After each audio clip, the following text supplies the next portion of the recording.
Hello students, आज हम जो टॉपिक पढ़ने जा रहे हैं वो है हमारा ट्रांजिस्टर। ठीक है, हम ट्रांजिस्टर में आज जो टॉपिक पढ़ेंगे वो कौन कौन से हैं हमारे। ट्रांजिस्टर की डेफिनेशन, ट्रांजिस्टर का सिंबल क्या होता है, टर्मिनल्स कितने होते हैं ट्रांजिस्टर के, और डायरेक्शन ऑफ पीएनपी एनपीएन हम पढ़ेंगे कि डायरेक्शन कैसे आइडेंटिफाई करते हैं कि एनपीएन की डायरेक्शन क्या है और पीएनपी की डायरेक्शन क्या है इसके अंदर। फिर पिन आइडेंटिफिकेशन की जो ट्रांजिस्टर की जो पिन है वो हम कैसे आइडेंटिफाई करेंगे, और वर्किंग ऑफ ट्रांजिस्टर पढ़ेंगे। उसके बाद हम ऑपरेटिंग कंडीशन पढ़ेंगे। फिर हम टेस्टिंग ऑफ ट्रांजिस्टर टर्मिनल पढ़ेंगे। तो स्टार्ट करते हैं आज का हमारा टॉपिक ट्रांजिस्टर। ट्रांजिस्टर एक डिवाइस है जो कि क्या है, हमारा सेमीकंडक्टर डिवाइस है जो कि क्या कर रहा है, हमारा लो सिग्नल को क्या कर रहा है, ट्रांसफ़र कर रहा है लो रेजिस्टेंस से हाई रेजिस्टेंस के बीच में। ठीक है, जैसे कि इसका नाम ही दिया हुआ है ट्रांजिस्टर, तो इसको हमने दो हिस्सों में डिवाइड किया है, ट्रांस जमा रजिस्टर। तो ट्रांस का मतलब है ट्रांसफ़र द प्रॉपर्टी। कोई भी सिग्नल, कुछ भी हमारा प्रॉपर्टी है इसको क्या कर रहा है, ट्रांसफ़र करेगा। और रजिस्टर का मतलब है यहाँ पे जो हमारे ट्रांजिस्टर में जो जंक्शन है वो क्या कर रहे हैं, हमारी तरह की रजिस्टेंस की प्रॉपर्टी इसके अंदर हमारा रजिस्टेंस प्रोवाइड कर रहे हैं वहाँ पे रजिस्टर जो जंक्शन जो है हमारे। और हम इसके एक अनदर वर्ड में हम क्या कह सकते हैं इसकी डेफिनेशन ट्रांजिस्टर की। ट्रांजिस्टर एक हमारा क्या एक स्विचिंग डिवाइस है जो कि क्या करता है, हमारा इलेक्ट्रिकल सिग्नल को कंट्रोल करता है और एम्पलीफाई करता है। इलेक्ट्रिकल सिग्नल हमारे क्या हो गए, वोल्टेज और करंट। अब हम पढ़ेंगे ट्रांजिस्टर का सिंबल कैसे होता है। ट्रांजिस्टर का नीचे सिंबल दिया हुआ है कि यहाँ पहले बेसिकली ट्रांजिस्टर सिंबल पढ़ने से पहले हम पढ़ेंगे दो तरह के ट्रांजिस्टर बेसिकली होते हैं। कौन कौन से, एनपीएन और पीएनपी। एनपीएन जो ट्रांजिस्टर होता है उसके अंदर क्या होता है, दो ब्लॉक एन टाइप सेमीकंडक्टर्स के होते हैं और एक ब्लॉक जो होता है वो पी टाइप सेमीकंडक्टर्स का होता है, उसे हम बोलते हैं एनपीएन ट्रांजिस्टर। जिसके अंदर दो एन टाइप सेमीकंडक्टर जो होते हैं वो क्या होते हैं, साइड में होते हैं, और पी टाइप जो सेमीकंडक्टर्स जो होता है वो मिडल में होता है। एक तरह का सैंडविच स्ट्रक्चर है एक तरह से, कि दो लेयर एन और एन की जो है वो ऊपर और नीचे है, और पी टाइप की क्या है, बीच में है।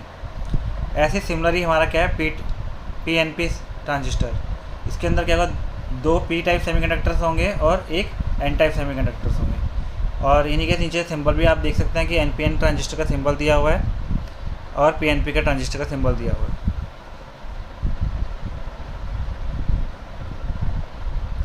अब ट्रांजिस्टर टर्मिनल पढ़ेंगे। ये बेसिकली ट्रांजिस्टर कितने टर्मिनल होते हैं, तीन टर्मिनल होते हैं। कौन कौन से, एमीटर, बेस, कलेक्टर।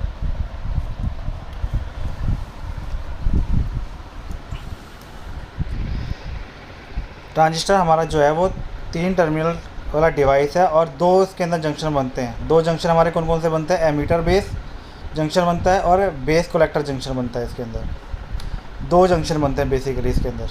जैसे डायोड में एक जंक्शन बनता था, यहाँ पे क्या है, हमारे दो जंक्शन बनते हैं, एक तो एमीटर बेस के बीच में और दूसरा हमारा किसके बीच में बनेगा, कलेक्टर बेस के बीच में। यदि हम बेस टर्मिनल को बीच में से हम डिवाइड कर देते हैं तो क्या होगा, यहाँ पे देखो साइड में से आपको दिया हुआ है कि देखो पीएनपी के अंदर यदि हमने बेस को हमने दो हिस्सों में डिवाइड कर दिया तो हमारे पास दो जंक्शन मिलेंगे, एक एमीटर बेस जंक्शन मिल जाएगा और एक बेस कलेक्टर जंक्शन मिल जाएगा। तो ये हमें क्या मिलेंगे, दो तरह के हमें डायोड फॉर्मेशन यहाँ पे हो रहा है, जो कि साइड में आप डायग्राम में भी देख सकते हैं कि एक तरफ से हमारा पीएनपी बन रहा है और दूसरी तरफ एनपीएन बन रहा है, हमारा एनपी बन रहा है। तो दो डायोड क्या है, आपस में बैक टू बैक आपस में कनेक्टेड है। जैसे मान लो फर्स्ट हम देखते हैं पीएनपी, तो इसके अंदर क्या है, दो कैथोड टर्मिनल जो हैं वो आपस में बैक टू बैक कनेक्टेड है, और नीचे एनपीएन ट्रांजिस्टर के अंदर दो एनोड वो हमारे कैसे हैं, बैक टू बैक कनेक्टेड है। इसमें हमने क्या किया है, बेस टर्मिनल को बीच में से आधा ब्रेक कर दिया है और उससे क्या होगा, हमारे दो जंक्शन यहाँ फॉर्मेशन हो रहे हैं, दो डायोड हमारे बन के दिखा रहे हैं। इसके अंदर फॉर्मेशन हो रहा है जो कि दो डायोड यहाँ दिख रहे हैं आपको डायग्राम के अंदर, एनपीएन के भी और पीएनपी के भी। उसके बाद हम पढ़ेंगे डायरेक्शन ऑफ एनपीएन। अब बेसिकली हमें कैसे याद करेंगे कि डायरेक्शन जो है वो एनपीएन पीएनपी की क्या है और एनपीएन की क्या है। देखो यदि पीएनपी की हम डायरेक्शन क्या होगी, हमेशा अंदर की तरफ होगी, एमीटर से बेस की तरफ ही होगी। तो इसमें पॉइंटर जो होगा वो अंदर की तरफ आएगा पीएनपी में। तो उसको याद रखने का तरीका है, पॉइंट इन परमानेंटली, कि जो पॉइंटर है वो हमेशा क्या होगा, इन अंदर की तरफ होगा, इन माने इन अंदर की तरफ होगा परमानेंटली। और जो NPN ट्रांजिस्टर होगा उसमें होगा नेवर पॉइंट इन, तो हम उसके अंदर पॉइंटर जो होगा वो क्या होगा, इन की तरफ नहीं होगा। एक तो तरीका ये है याद करने का। और इसकी डायरेक्शन दूसरा तरीका एक है कि PNP, तो P क्या है हमारा पॉजिटिव और N हमारा है नेगेटिव। तो करंट की डायरेक्शन क्या होती है, पॉजिटिव से नेगेटिव। तो कहीं भी हम देखेंगे तो करंट की डायरेक्शन को हम, ये जो एरो शो कर रहा है वो क्या है, करंट की डायरेक्शन है। ये करंट की डायरेक्शन शो कर रहा है कि यहाँ से करंट आया और बेस में चला गया। तो ये हमारा क्या है, इन हो रहा है। तो ये हमारा क्या होगा, PNP ट्रांजिस्टर हो गया। और जब यदि हमारा N होगा, यदि N वाला होगा NPN ट्रांजिस्टर, तो उसमें क्या होगा, P बेस क्या होगा हमारा P, और बेस क्या होगा P, और ये कहाँ से निकल रहा है, N की तरफ जा रहा है, हमारा करंट जा रहा है एमीटर की तरफ। तो ये क्या है, नेवर पॉइंटेड इन, मतलब ये पॉइंटेड कहाँ होगा, आउटसाइड की तरफ पॉइंटेड होगा। तो NPN में हमेशा क्या होगा, जो एरो होगा वो बाहर की तरफ होगा। ये सबसे आसान तरीका है डायरेक्शन ऑफ PNP और NPN आइडेंटिफाई करने। बहुत बार दिक्कत होती है कि जब हम बच्चे को हम बोलते हैं NPN बनाओ तो वो PNP बना देता है, जब PNP बोलते हैं तो वो NPN बना देता है, क्योंकि बच्चों को समझ में नहीं आता कि डायरेक्शन हमें किधर लेनी है। तो डायरेक्शन याद करने का ये सबसे अच्छा तरीका है, या तो आप करंट की डायरेक्शन को मान के चलो, या फिर ये पॉइंट इन परमानेंटली याद रखो, या नेवर पॉइंट इन याद रखो। दोनों तरीके आपके बहुत आसान है ये चीज़ें। अब उसके बाद हमारा pin identification of transistor. Pin सबसे दिक्कत हमारे आती है कि पिन याद करने के लिए कि एमीटर पिन कौन सी है, बेस पिन कौन सी है, हमारी कलेक्टर पिन कौन सी है। तो वो क्या है, यहाँ पे हमने क्या है, इस चार्ट के अंदर हमने क्या दिया है, नंबर्स दिए हुए हैं। यदि हमारा BC से भी कोई भी ट्रांजिस्टर उस पर BC से लिखा होगा नंबर, तो वो क्या होगा, हमारा NPN ट्रांजिस्टर होगा।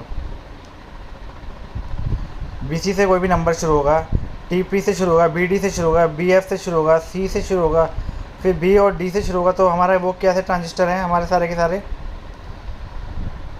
NPN transistor. और जहाँ पे हमारा देखो P पे क्या होगा, 2N22 लिखा होगा, TP 125 लिखा होगा, BD लिखा होगा, ये हमारे कैसे है, PNP ट्रांजिस्टर। NPN ट्रांजिस्टर के अंदर क्या होगा, जो पहली पिन होगी वो क्या होगी, कलेक्टर होगी, दूसरी बेस होगी, तीसरी एमीटर होगी। ठीक है, यदि हमारा BC 5 और 6 लिखा होगा तो वो क्या होगा, NPN ट्रांजिस्टर होगा। और यदि हमारा PNP ट्रांजिस्टर होगा तो उस पर क्या लिखा होगा, 2N या 4 बार 2 A ये लिखा होगा, तो उस पर की पहली पिन कौन सी होगी, एमीटर, फिर बेस, फिर कलेक्टर, उल्टी। देखो NPN में क्या है, पहले एमीटर से स्टार्ट हो रही है, और PNP में क्या है, एमीटर से स्टार्ट हो रही है, और NPN में कहाँ से स्टार्ट हो रही है, कलेक्टर से स्टार्ट हो रही है। ये याद रखना चीज़ों के लिए। और यदि TP होगा तो उसमें बेस से स्टार्ट होगी, पहली पिन होगा बेस, फिर कलेक्टर, फिर एमीटर। तो ये चार्ट जो है याद रखना है कि इस चार्ट के हिसाब से हमें देखना है कि कौन सी पिन है, क्योंकि यदि आगे हमें मल्टीमीटर से भी चेक करेंगे तो हमें पता होना चाहिए कौन सा पिन एमीटर है, कौन सी हमारी बेस पिन है। चलो आगे बढ़ते हैं। फिर working of transistor. Working of transistor पढ़ने से पहले हम पढ़ेंगे कि इसके अंदर कितने जंक्शन होते हैं। पहले तो ये सबसे पहले कितने जंक्शन होते हैं, 2 जंक्शन होते हैं, एक एमीटर बेस जंक्शन होता है, एक कलेक्टर बेस जंक्शन होता है। 2 जंक्शन होते हैं। और टर्मिनल कितने होते हैं हमारे, 3 टर्मिनल होते हैं। कौन से, एमीटर, बेस, कलेक्टर। तो इसमें हम पहले क्या करते हैं, जो एमीटर बेस जंक्शन जो होता है, अच्छा इससे पहले चीज़ और एक चीज़ याद पढ़ लो वर्किंग पढ़ने से पहले, कि जो हमारा एमीटर होता है वो क्या होता है, हमारा हाईली डॉप होता है, और जो बेस होता है वो हमारा लाइटली डॉप होता है, और जो कलेक्टर होता है वो मॉडरेट डॉप होता है, मतलब ना तो ज़्यादा वो हाई होता है, ना ही वो ज़्यादा लाइट होता है। मॉडरेट का मतलब है। और जो हमारा थिकनेस, कलेक्टर की सबसे ज़्यादा थिकनेस होती है, लार्जर होता है सबसे ज़्यादा। कलेक्टर जो होता है उसका जो साइज़ होता है वो सबसे ज़्यादा लार्ज होता है। फिर उसके बाद एमीटर मॉडरेट होता है साइज़। फिर सबसे जो छोटा साइज़ होता है वो होता है, थिकनेस होती है, वो किसकी होती है, बेस की होती है। जो सबसे ज़्यादा कम थिकनेस होती है वो क्या होती है, बेस की होती है। अब इलेक्ट्रॉन सबसे ज़्यादा किस में होंगे, NPN में देखेंगे तो सबसे ज़्यादा किस तरफ होंगे, एमिटर की तरफ, और उसके बाद क्या किस में होंगे, होल्स में, फिर पी में, क्योंकि पी में क्या होंगे, माइनॉरिटी कैरियर। दो इसके अंदर जंक्शन बनेंगे, कौन कौन से, अभी बताया था दो जंक्शन। पहले कौन से, पहला जंक्शन J1 को हम बोलेंगे एमीटर बेस जंक्शन, ठीक है, और J2 को हम बोलेंगे दूसरा जंक्शन हमारा कौन सा होगा, कलेक्टर बेस जंक्शन, ठीक है। तो इस चीज़ में याद रखना कि जो पहला जंक्शन है एमीटर बेस, वो हमें क्या करना है, हमेशा फॉरवर्ड वाइज करना है वर्किंग के अंदर। इसको याद रखना कि हमें क्या करना है, वो फॉरवर्ड वाइज करना है। एमीटर बेस जंक्शन हमें क्या करना है, फॉरवर्ड वाइज करना है। डायग्राम में भी देख रहे होगा कि एन है एमीटर, तो उसको क्या है, नेगेटिव टर्मिनल से कनेक्ट किया है, और पी को क्या किया हमने, पॉजिटिव टर्मिनल से किया है। तो ये हमारा बेस जंक्शन क्या बन गया, हमारा फॉरवर्ड वाइज। और जो हमारा दूसरा जंक्शन है कलेक्टर बेस, उसको हमें क्या करना है, हमें रिवर्स वाइज करना है, रिवर्स वाइज करेंगे। तो रिवर्स वाइज करने की वजह से क्या होगा, जो कलेक्टर बेस जंक्शन पर जो जंक्शन होगा वो क्या हो, इंक्रीज़ कर जाएगा। तो जब हम रिवर्स वाइज करते हैं तो जंक्शन क्या होता है, बैरियर क्या होता है हमारा, इंक्रीज़ करता है। और जो हमारा एमीटर बेस जंक्शन पे जंक्शन 1 होगा एमीटर बेस, वो क्या होगा, फॉरवर्ड वाइज होने की वजह से क्या होगा, वो पतला हो जाएगा। तो एक इसके अंदर क्या है, जंक्शन जो है वो क्या है, हमारा मोटा है, और एक जंक्शन क्या है, हमारा पतला। जो पतला जंक्शन है वो कौन सा है, हमारा J1, जिसे हम बोलते हैं एमीटर बेस जंक्शन। और दूसरा हमारा जंक्शन कौन सा है, कलेक्टर बेस जंक्शन, जो कि क्या है, हमारा मोटा होगा। क्यों, क्योंकि वो हमारा क्या है, रिवर्स वाइज। यहाँ तक यदि सबको समझ में आ गया तो उसके बाद हम इसकी वर्किंग पढ़ते हैं। जैसे हमने क्या था, एमीटर बेस जंक्शन क्या, जैसे हमने फॉरवर्ड वाइज किया तो उसकी वजह से क्या होगा, इलेक्ट्रॉन्स क्या करेंगे, नेगेटिव की तरफ से भागेंगे, कहाँ जाएंगे, पी की तरफ जाएंगे। क्यों, क्योंकि वहाँ पे क्या है, एक तो बैरियर बहुत पतला है, तो उसकी जैसे हमने जैसे ही फॉरवर्ड वाइज किया, जैसे इसका ब्रेकडाउन वोल्टेज होगी, फॉरवर्ड में ब्रेकडाउन वोल्टेज कितनी होती है, मान लो ये सिलिकॉन का है सेमीकंडक्टर मटेरियल, एनपीएन जो सेमीकंडक्टर है वो सिलिकॉन का है, तो कितना होगा उसका ब्रेकडाउन वोल्टेज, 0.7 वोल्ट। तो 0.7 वोल्ट के बाद क्या होगा, इलेक्ट्रॉन क्या करेगा, वो जो बैरियर है जंक्शन, उसको क्या करेगा, ब्रेक कर देगा। ब्रेक कर देगा तो इलेक्ट्रॉन कहाँ चले जाएंगे, पी में आ जाएंगे। जब पी में आ जाएंगे तो क्या होगा, जो इलेक्ट्रॉन्स हैं वो क्या करेंगे, होल्स के साथ कंबाइन कर जाएंगे, और कुछ अमाउंट ऑफ इस तरह क्या होगा, हमारा फॉरवर्ड वाइज जो जंक्शन जो है उसके अंदर क्या हो जाएगा, एमीटर बेस जंक्शन में क्या होगा, हमारा करंट फ्लो करना शुरू कर जाएगा। क्योंकि उसमें क्या होगा, इलेक्ट्रॉन्स पी के में जाएंगे और वो पी से होता हुए बैटरी में जाएंगे। तो इस तरह से हमारा क्या है, फॉरवर्ड वाइज में क्या होगा, हमारा करंट फ्लो कर जाएगा। पर ये जो करंट होता है ये बहुत स्मॉल अमाउंट ऑफ करंट होता है। क्यों, क्योंकि अब इसका बता दो क्यों होता है अभी आगे। चलो इससे पहले बताते हैं, हम रिवर्स वाइज पढ़ते हैं। कलेक्टर बेस जंक्शन हमने क्या किया है, रिवर्स वाइज किया है। उसकी वजह से क्या होगा, जो उसके अंदर बैरियर होगा वो क्या करेगा, वो इंक्रीज़ हो जाएगा। इंक्रीज़ हो जाएगा तो क्या करेगा, अपने थ्रू करंट को पास नहीं होने देगा। पर जब वो किसको नहीं पास होने, अब जैसे कलेक्टर है उसमें क्या है, मेजॉरिटी कैरियर्स क्या है, हमारे इलेक्ट्रॉन्स, तो वो क्या इलेक्ट्रॉन को तो अपने थ्रू पास नहीं होने देगा जंक्शन। पर जो माइनॉरिटी कैरियर्स है, वो माइनॉरिटी कैरियर्स क्या है, होल्स, ठीक है। कलेक्टर में माइनॉरिटी कैरियर्स कौन है, होल्स, और मेजॉरिटी कैरियर्स कौन है, इलेक्ट्रॉन। पर पी के अंदर मेजॉरिटी कैरियर्स कौन है, होल, और माइनॉरिटी कैरियर्स कौन है, इलेक्ट्रॉन्स। दो जब रिवर्स वाइज करते हैं तो रिवर्स वाइज के अंदर क्या होता है कि वो मेजॉरिटी कैरियर को तो अपने थ्रू पास नहीं करता, पर माइनॉरिटी कैरियर को क्या करता है, वो अपने थ्रू पास कर देता है। तो उसके अंदर क्या, कुछ अमाउंट ऑफ माइनॉरिटी कैरियर की वजह से कुछ अमाउंट ऑफ करंट क्या होता है, रिवर्स डायरेक्शन में फ्लो करता है माइनॉरिटी कैरियर की वजह से। तो माइनॉरिटी कैरियर्स क्या करेंगे, जो कलेक्टर में से क्या होगा, होल्स क्या होंगे, वो भागेंगे इसकी तरफ, पी की तरफ। तो पी की तरफ जाने के रहेंगे, स्मॉल अमाउंट ऑफ करंट क्या होगा, यहाँ से फ्लो करेगा। पर पी में क्या, पी टाइप के अंदर क्या होगा हमारा, उसमें क्या होंगे, हमारे इलेक्ट्रॉन्स जो माइनॉरिटी कैरियर होंगे वो कहाँ जाएंगे, कलेक्टर की तरफ भागेंगे। क्योंकि पी में क्या है, इलेक्ट्रॉन्स जो हैं वो हमारे माइनॉरिटी कैरियर हैं, और होल्स क्या है, मेजॉरिटी कैरियर। तो पी से तो होल्स जो मेजॉरिटी कैरियर है वो एन की तरफ नहीं जा सकते, जंक्शन 2 को ब्रेक नहीं कर सकते। पर जो माइनॉरिटी कैरियर्स जो उसके अंदर इलेक्ट्रॉन्स है वो कहाँ जा सकते हैं, पी के वो कहाँ जा सकते हैं, एन में कलेक्टर में जा सकते हैं। तो उसकी वजह से क्या होगा कि जो पी में इलेक्ट्रॉन्स है वो क्या करेंगे, उधर चले जाएंगे। अब क्या होगा, जब फॉरवर्ड वाइज हमने एमीटर बेस जंक्शन को किया तो उसके वजह से क्या होगा, जो एमीटर पे जो हमारे इलेक्ट्रॉन्स है जो कि हमने हाईली डॉप किया था वो सारे इलेक्ट्रॉन्स कहाँ चले जाएंगे, पी की तरफ चले जाएंगे। जब पी के पास आ जाएंगे तो पी के पास क्या हो गया, वो माइनॉरिटी कैरियर्स हो गए। तो माइनॉरिटी कैरियर्स क्या हो जाएंगे, तो वो माइनॉरिटी कैरियर की वजह से क्या होंगे, मैक्सिमम जो करंट होगा वो कहाँ चला जाएगा, इलेक्ट्रॉन्स होंगे वो कहाँ चला जाएगा, कलेक्टर में चले जाएंगे। तो करंट जो फ्लो होगा वो कैसे हो जाएगा, emitter to collector current flow करेगा। तो इसकी वजह से क्या होगा, जो हमारी प्रॉपर्टी है वो ट्रांसफ़र टू रेजिस्टेंस, वो कैसे ट्रांसफ़र हो रही है कि जो पहला हमारा बैरियर है वो क्या है, लो, और दूसरा बैरियर क्या है, हाई। उसकी वजह से क्या होता है, हमारे इलेक्ट्रॉन एक जगह से दूसरी जगह ट्रांसफ़र हो रहे हैं। तो इसी को हम पढ़ते हैं कि क्या कह रहे हैं, ट्रांसफ़र ऑफ रेजिस्टेंस। इसकी वजह से क्या हो रहा है, हमारा सिग्नल क्या हो रहा है, एम्पलीफाई हो, यहाँ इंक्रीज़ हो रहा है आउटपुट पर। यदि हम यहाँ पे हाई कलेक्टर पे हाई रेजिस्टेंस लगा देंगे तो उसकी वजह से जैसे करंट हमारा क्या हो रहा है, इंक्रीज़ हो जाएगा, और उसकी वजह से क्या होगा, हमें सिग्नल को एम्पलीफाई कर देगा वो एक तरह से। ये हो गया हमारा ट्रांजिस्टर की वर्किंग। यही मैंने यहाँ पे लिखा हुआ है कि यहाँ पे किस तरह से ट्रांजिस्टर वर्क करता है। एक बार आप ज़रूर पढ़ लेना इसको, और यदि कोई डाउट होगा तो फिर मैं आपको एक्सप्लेन कर ही दिया मैंने अच्छे से, ताकि आपको कोई डाउट ना रहे। तो अब नेक्स्ट देखते हैं हम क्या है हमारा ट्रांजिस्टर ऑपरेटिंग कंडीशन। 4 हमारी कंडीशन होती है। पहली होती है FR, उसके अंदर क्या होती है, मैंने बताया था 2 जंक्शन होते हैं इसके अंदर, कौन सा, एमीटर जंक्शन और कलेक्टर जंक्शन। जिसे मैंने बोला है एमीटर बेस जंक्शन को मैंने बोला J1 और कलेक्टर बेस जंक्शन को बोला है मैंने J2।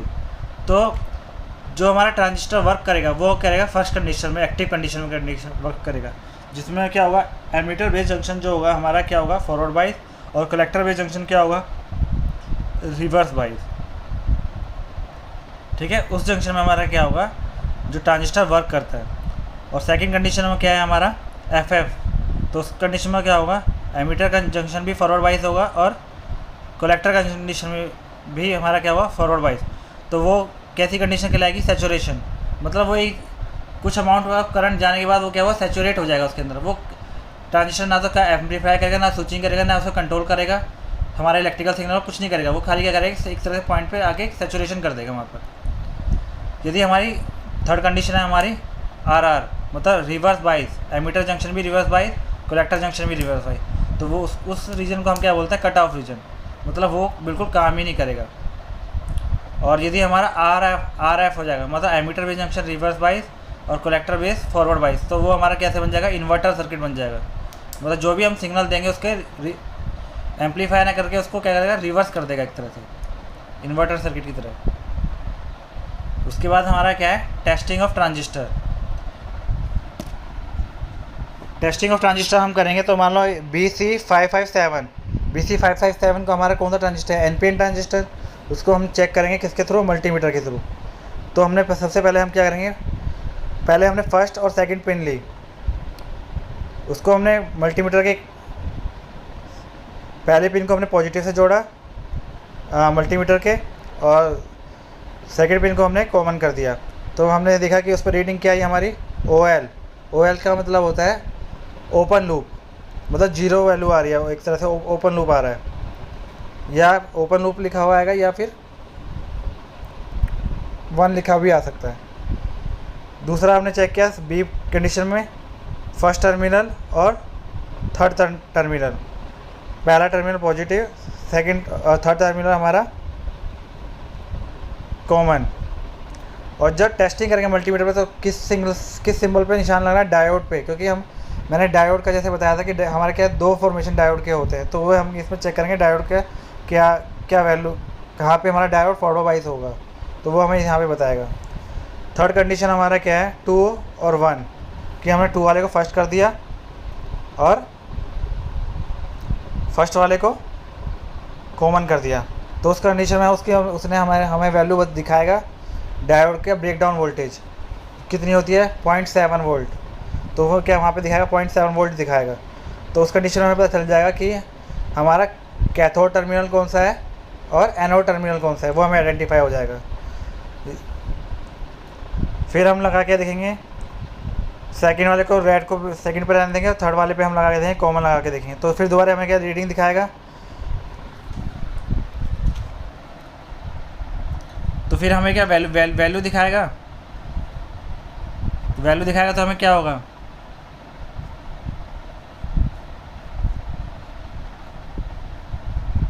वैल्यू दिखा रहा है तो इसकी वजह से क्या होगा, डायोड फॉरवर्ड वाइज। तो दो कंडीशन हो गई,